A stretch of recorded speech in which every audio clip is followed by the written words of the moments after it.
నమస్తే welcome to YoYo Cine talkies.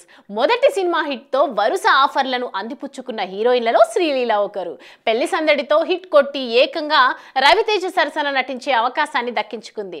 Dhamaka hit తో మరిన్ని ఆఫర్లు వచ్చి ఆమె ముంగిలిలో వాలాయి. దీంతో కొన్నాళ్ళకే మోస్ట్ వాంటెడ్ హీరోయిన్ గా మారిపోయింది. నెలకు ఒక సినిమా విడుదలయ్యింది. ఏ సినిమాలో చూసినా శ్రీలీలనే హీరోయిన్ గా కనిపించేది.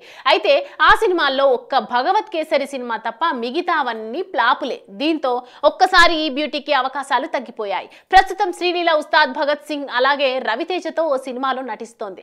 అందుకే టాలీవుడ్ కు బై బై చెప్పి బాలీవుడ్ లోకి ఎంట్రీ ఇస్తోంది. అలాగే బాలీవుడ్ లో ప్రాజెక్ట్ కు ఒప్పుకున్నట్లు కూడా తెలుస్తోంది. అయితే అలాంటి ఈ ముద్దుగుమ్మ తన తల పొగురుతో ఓ స్టార్ హీరోని దారుణంగా అవమానించిందట. మరి ఆ హీరో ఎవరు, ఎందుకు శ్రీలీల ఆయన్ని అవమానించింది అనేది ఇప్పుడు చూద్దాం. తమిళ్ దళపతి హీరో విజయ్ నటించిన తాజా సినిమా ది గోట్. ఈ సినిమా భారీ అంచనాల మధ్య విడుదలై మిశ్రమ స్పందన తెచ్చుకుంది. ఇక ఈ సినిమాలో మెయిన్ హీరోయిన్ గా మీనాక్షి చౌదరి నటించగా స్పెషల్ సాంగ్ లో సీనియర్ నటి త్రిష చేసింది. అయితే ఈ సినిమాలో స్పెషల్ సాంగ్ కోసం మొదట చిత్ర యూనిట్ శ్రీలీల అనుకున్నారట. ఆమె దగ్గరికి వెళ్లి డేట్స్ కూడా తీసుకున్నారట. అయితే మొదట్లో ఓకే చెప్పి ఆ తర్వాత నేను నటించను అని చెప్పి ఆ హీరోని శ్రీలీల అవమానించిందట. అయితే శ్రీలీల ఆ పాటలో నటించకపోవడానికి కారణం ఐటెం సాంగ్ ద్వారా తమిళ్లోకి ఎంట్రీ ఇస్తే కోలీవుడ్ లో తనకు అన్ని అలాంటి ఆఫర్సే వస్తాయని భయపడి ఆ స్పెషల్ సాంగ్ కి నో చెప్పిందట.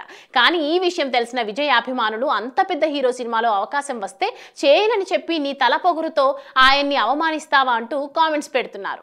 హాయ్ హలో మెస్మరైజ్ చేసే మూవీ ముచ్చట్లు, రిలీజ్ అయిన వెంటనే రివ్యూస్, మీ అభిమాన తారల రియల్ స్టోరీస్, సినిమా సమాచారం ఏదైనా క్షణాల్లో మీ చెంతకు. మరింకెందుకు ఆలస్యం, యోయో సినీ టాకీస్ ని సబ్స్క్రైబ్ చేసుకోండి.